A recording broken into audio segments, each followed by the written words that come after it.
So, good morning, friends. Good morning, everyone.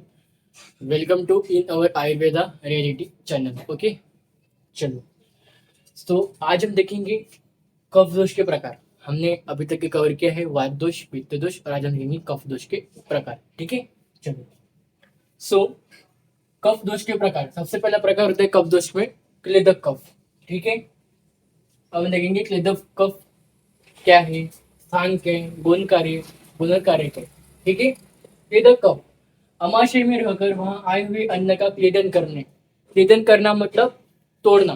ठीक है, अमाशय में जितने पदार्थ आते हैं हमारे, जो हम ग्रहण करते हैं अन्न को, उस अन्न से जो पदार्थ बनते हैं वो पदार्थ जब अमाशय प्रवेश करते हैं, प्रवेश करने के बाद उनको तोड़ने का काम किस कफ का काम होता है? क्लेदक कफ का काम होता है. ठीक है, स्थान अमाशय, गुण, स्निग्ध, पेस्टल, द्रव, उसकी ये इसके गुण है. ठीक है, इन गुण के कारण ही वो अन्न का क्लेदन कराता है. ओके, और कार्य है पहला अन्न का क्लेदन करना और दूसरा संपूर्ण शरीर को अनुग्रह करना. ठीक है, ठीक है ना. मतलब संपूर्ण अन्न क्लेदन का मतलब अमाशय में आए हुए अन्न पदार्थों को तोड़ना. ठीक है, और उनमें उन पदार्थों में द्रवता का गुण, ये जो द्रव प्रमुख गुण है क्लेदक कफ का, वो द्रव गुण प्रदान करना, उसे प्राप्त करके देना उस अन्न को. वो कैसा काम होता है? पहला कार्य के कारण होता है. दूसरा कार्य क्या है? संपूर्ण शरीर का अनुग्रह करना. नासा, कंठ, नाभि एवं संपूर्ण शरीर को बल प्रदान करना. इस अन्न क्लेदन करने की कार्य करने के लिए, अन्न का क्लेदन की क्रिया करने के लिए संपूर्ण बल प्रदान करना मतलब संपूर्ण शरीर का अनुग्रह करना. पूरे शरीर अंदर के उस जगह को मेंटेन करके रखना कि प्रॉपर से अन्न का क्लेदन हो सके. ठीक है, तो ये था हमारे पहला प्रकार कफ दोष का, क्लेदक कफ. ठीक है, अब हम देखेंगे सेकंड अवलंबक कफ. ठीक है, चलो.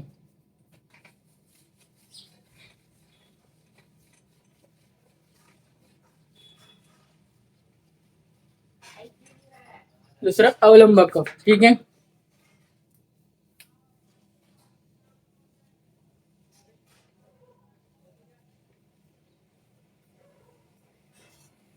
अवलंबक कफ. ओके, अब अवलंबक कफ मतलब क्या? सबसे पहले हम देखिए जानेंगे. अवलंबक कफ मतलब क्या होता है कि और स्थान में रहते हुए अन्य कफ स्थानों को अवलंबन करना. देखो, और स्थान पे रहकर वो जो कफ होता है ये वाला, ये और स्थान पे ही स्थित होता है. लेकिन ये और स्थान में स्थित होने के बाद भी वो जितने भी कफ के स्थान है, कफज के जो हमने कफज के स्थान देखा है, सामान्य स्थान, उनका क्या करता है? अवलंबन कराता है. ठीक है, अवलंबन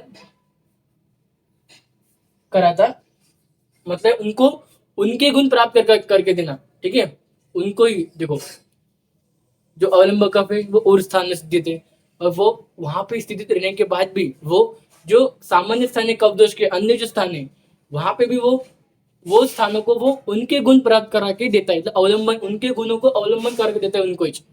अपने स्थान में रहने के बावजूद भी वो दूसरे स्थानों को उनके गुण प्राप्त करवा के देता है. कौन? अवलंबक कफ. ठीक है, तो ये था हमारा अवलंबक कफ. अवलंबक क्या है? और स्थान में रहते हुए और स्थान में रहते हुए अन्य कफज स्थानों को अवलंबन कराना. ठीक है, अवलंबन कराना. ओके, अब इसका देखेंगे हम स्थान क्या है. इसका स्थान तो और स्थान है, आपको समझ में आ गया. ओके, ओके, इसका स्थान के पूर्व स्थान. हम्म,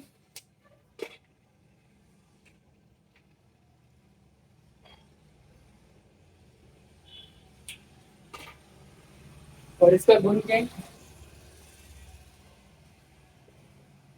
इसका गुण आएगा गुरु शीत. ठीक है, स्निग्ध, मंद लक्षण स्थिर. गुरु शीत, स्निग्ध, मंद लक्षण और स्थिर. ठीक है, ये इसका स्थान है. अवलंबक कफ के गुण, अवलंबक कफ का गुण है. और कार्य क्या होता है, कार्य का श्लोक आपको करना पड़ेगा, अवलंबक कफ का कार्य का श्लोक आपको करना पड़ेगा। ठीक है, या तो कार्य श्लोक नहीं करना है, और इसके अगर कब्दश अगर कार्य के आप श्लोक नहीं भी चल जाएगा, आप डायरेक्ट कार्य लिखो। पहला कार्य इसका त्रिक अवलंबन, त्रिक अवलंबन। दूसरा कार्य, देखो मैं कब्दश के कार्य और स्थान और कार्य के श्लोक बता रहा नहीं हूँ, लेकिन जो आपको नोट्स आएंगे उसमें रहेंगे। तो अगर आपको नोट्स में जो श्लोक रहेंगे, अगर वहाँ पे अगर वो आपको श्लोक होते होंगे तो अच्छा ही है, नहीं भी हुए तो आप ऐसे भी अगर पॉइंट वाइज लिखते हो ऐसे भी, तो आपको मार्क्स मिल जाएंगे। ओके, टेंशन मत लो। त्रिक अवलंबन, हृदय अवलंबन। थर्ड, कफस्थानस्य अवलंबन, कफस्थानस्य अवलंबन। ठीक है, तीन कार्य आते हैं, त्रिक, त्रिक अवलंबन, हृदय अवलंबन, कफस्थान से अवलंबन। ठीक है, अब अवलंबक कफ क्या है, हम देखा कि उस स्थान में रहते हुए अन्य कफ स्थानों का अवलंबन करना। ठीक है, स्थान क्या बोलते हैं, उर स्थान। गुण क्या है, गुरु शीत स्निग्ध मंडल लक्षण स्थिर। और कार्य क्या है, त्रिक अवलंबन। पहला कार्य त्रिक अवलंबन। त्रिक अवलंबन मतलब क्या होता है कि उस स्थान में रहने वाला अवलंबक कफ अपने प्रभाव से त्रिक का धारण करता है। मतलब कटी प्रदेश की इस त्रिकास्थि जो कटी प्रदेश में, हमारे जो कटी प्रदेश में जो त्रिकास्थि होती, तीन अस्थि, उनका धारण कौन से गुण कारण, कौन से कार्य कारण होता है, त्रिक अवलंबन के कारण होता है, उनका धारण करना। ठीक है, उस पर बड़ा तथा भारी शीर अधिष्ठित होता है। त्रिकस्थि अधिक भार सहन करता है। त्रिक प्रदेश में अनेक प्रकार की विभिन्न दिशाओं वाली क्रियाओं को संचालित करता है। ठीक है, मतलब उनके कार्य को मेंटेन करना, उन कार्य को शक्ति देना, बल प्रदान करना, सब त्रिक अवलंबन कार्य से होता है। और हृदय लंबन क्या होता है कि उर स्थित, उर में से हृदय तथा फुफ्फुस, इन दोनों को अवयव को अवलंबन अपेक्षित है। हृदय के अवलंबन करना मतलब उनके कार्य करने के लिए जो ऑर्गन्स हमारे जहाँ पे सिचुएटेड है, वो उनको उनके कार्य करने के लिए एक प्रकार का बल प्रदान करना, उनके गुण उनको प्राप्त करके देना किसी भी हालत में, कि वो उनका कार्य अच्छे से कर सके शरीर के अंदर रहकर। ठीक है, ये हृदय अवलंबन का जो भी कार्य है उसके लिए बल प्राप्त करके देना।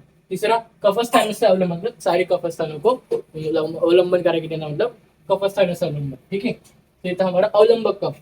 तीसरा कफ है हमारा बोधक कफ। ठीक है, क्लेदक हो गया, अवलंबक हो गया, अब बोधक। ठीक है,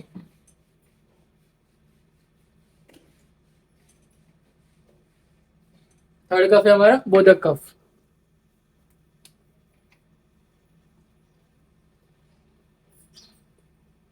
बोधक कफ। ठीक है, चलो अब बोधक कफ मतलब क्या होता है, जीवा के स्थान में रहकर, जीवा के स्थान में रहकर मधुरादि रसों का बोध कराने कफ को, मधुरादि रसों का बोध कराने वाले कफ को, बोध कराने वाले कफ। ठीक है, मतलब देखो, जीवा में रहकर, जीवा में रहकर बहुत से रसों का ज्ञान करने वाले, ज्ञान ज्ञान प्राप्त कर देने वाले कफ को हम क्या बोलेंगे, बोधक कफ कहेंगे। इसका जो स्थान होगा वो क्या होगा, जीवा होगा। इसका स्थान जीवा रहेगा सूची के अनुसार, जीवा एवं कंठ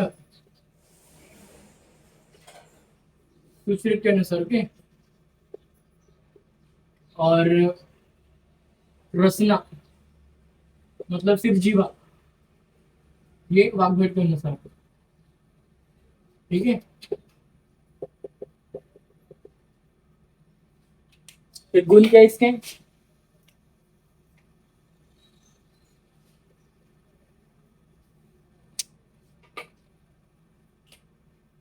इसका गुण आएगा सौम्य और द्रव। सौम्य, द्रव, आर्द्र एवं स्निग्ध। सौम्य, द्रव, आर्द्र और स्निग्ध, ये चार इसके गुण रहेंगे। किसके? बोधक कफ के, जो हमारे जीवा में स्थित है ये गुण। ठीक है, कार्य।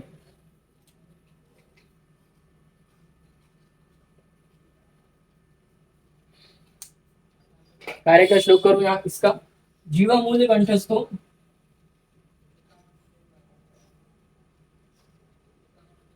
जीवा मूल कंठस्थो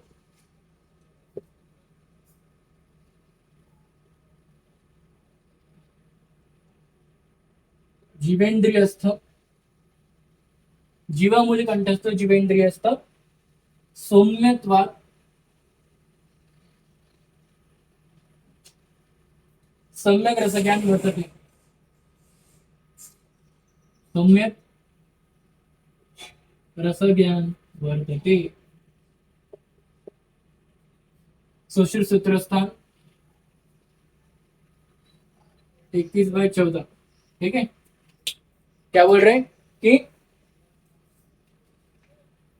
रसेंद्रिय द्वारा मधुरादि रसों का ज्ञान कराने वाले कार्य मुखस्थि बोधक कफ के द्वारा किया जाता है। फिर जीवा में जो रसग्रंथ वाली धमनियां होती हैं, तो रसग्रंथ के लिए इन धमनियों के मुख के आहार द्रव्यों के स्पर्श या संपर्क होना चाहिए। आहार द्रव्यों के इन घटकों के विद्रवित कर भोजन कफ यह कार्य संपन्न करते हैं। मधुर, अम्ल, लवण, कटु, तिक्त, कषाय, ये षड रसों का सम्यक ज्ञान हमें इस बोधक कफ की सहायक से होता है। ठीक है, ये था हमारा बोधक कफ का कार्य। वैष्णव इतना ही, वैष्णव इतना ही बोलता है जो मैंने अभी तक बताया आपको, जो मैंने अभी बताया वो वैष्णव इतना बोलता है। ठीक है, इसको कंपलसरी करना है। ठीक है, चलिए अब नेक्स्ट देखेंगे तर्पक कफ। नेक्स्ट देखेंगे तर्पक कफ, 4 नंबर का।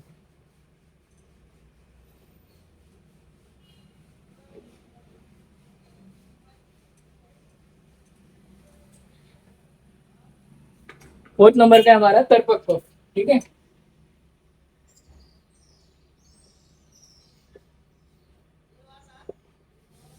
ठीक है, शीर प्रदेश में रहते हुए,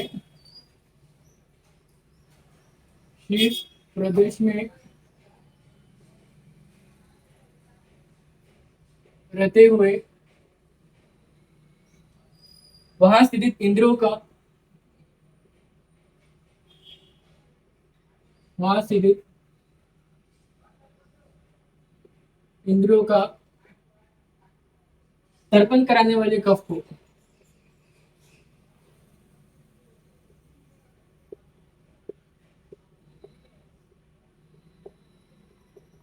ठीक है, मतलब देखो तर्पक कफ क्या बोलता है?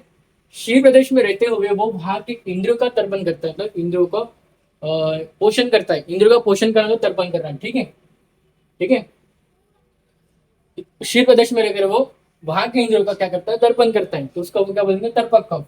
ठीक है, तो इसका स्थान होता है शीर। इसका स्थान होगा शीर। और इसका गुण क्या आएगा?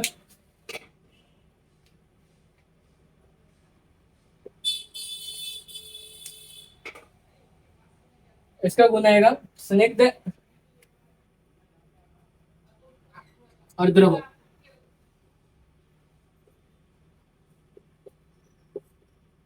ठीक है, कार्य क्या है?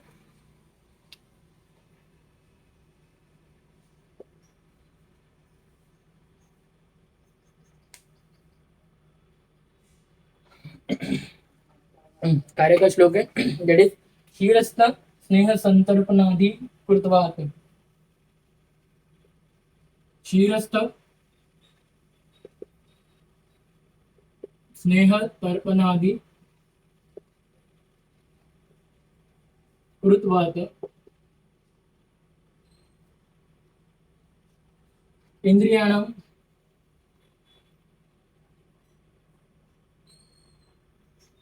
आत्मवीर्येण, आत्मवीर्येण अनुग्रहम करोति, अनुग्रहम करोति, ठीक है।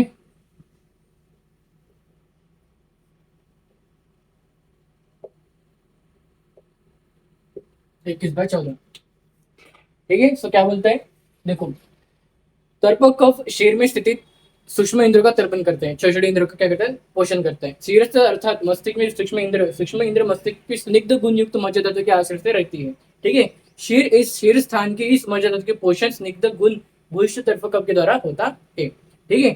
प्राण वायु का मस्तिष्क गत व्यापार वहां स्थित सूक्ष्म इंद्रों द्वारा संचालित करता है। शीर यह गतियुक्त वायु का विशेष स्थान है और अतः शीर स्थानगत वात का नियंत्रण करने के लिए तथा मस्तिष्क सूक्ष्म इंद्रियों के पोषण के लिए तर्पक उपयोगी होता है, ठीक है। श्लोक यही बोलता है,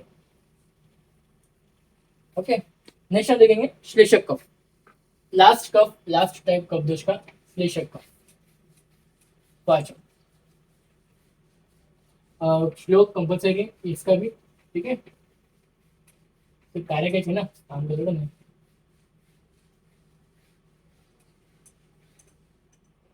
चलो, फिफ्थ नंबर का श्लेषक कफ।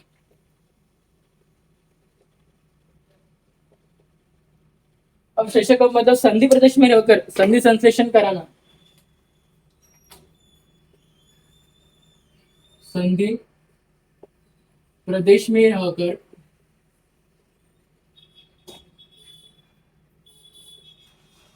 संधि श्लेषण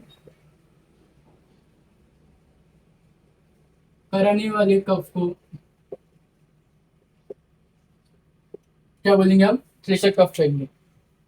अब संधि श्लेषण आपको पता है क्या है, ओके।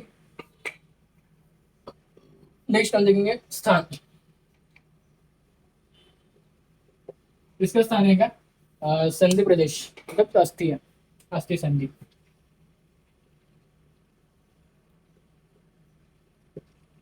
अस्थि संधि, ठीक है।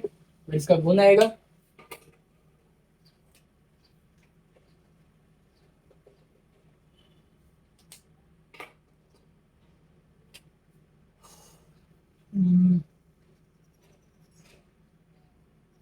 स्निग्ध मृत्सन पिस्टन,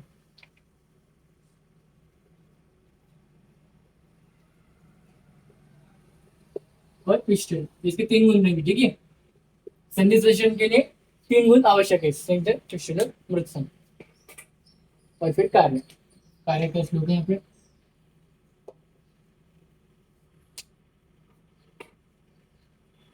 संधि स्थित श्लेष्म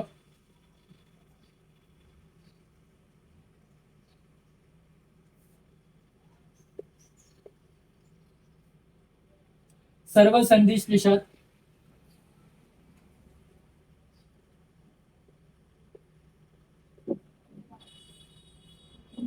सर्व संधन, सर्व संधन अनुग्रहण करोति,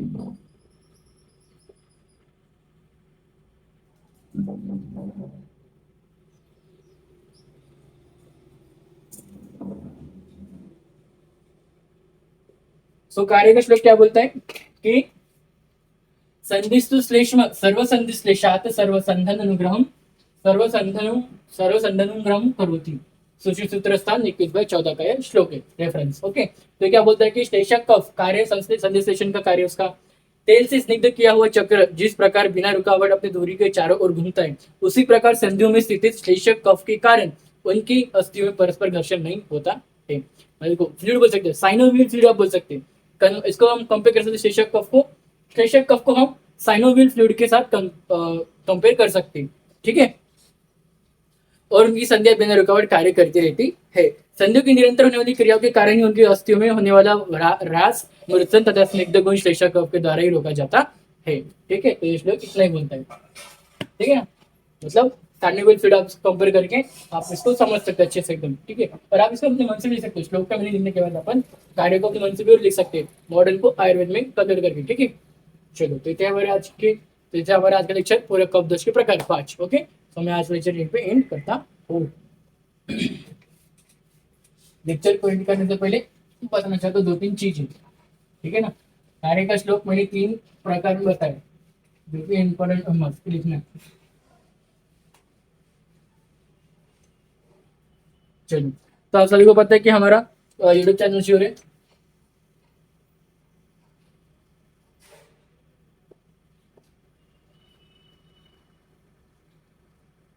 आयुर्वेदा रेडी करके, जैसे हमारा शुरू है इंस्टा का ऑफिशियल पेज, वो भी आयुर्वेदा रेडी करके। तीसरा अपना शुरू है व्हाट्सएप का ग्रुप, जिसका नाम है BMS first year notes and lectures. और चौथा हमारा शुरू है टेलीग्राम का channel, BMS first year notes and lectures, ठीक है। सो यूट्यूब चैनल में लेक्चर ज्यादा करने का, लाइक करने के, सब्सक्राइब करने, फ्रेंड्स को शेयर करने का, उनको बताने का चैनल के बारे में, ठीक है। और इंस्टा में लेक्चर्स के अपडेट्स आते हैं, और व्हाट्सएप और टेलीग्राम में daily video link of lectures अपने नोट्स आते रहते हैं, और व्हाट्सएप में आपके डाउट को भी रिजॉल्व तभी, ठीक है। So thank you.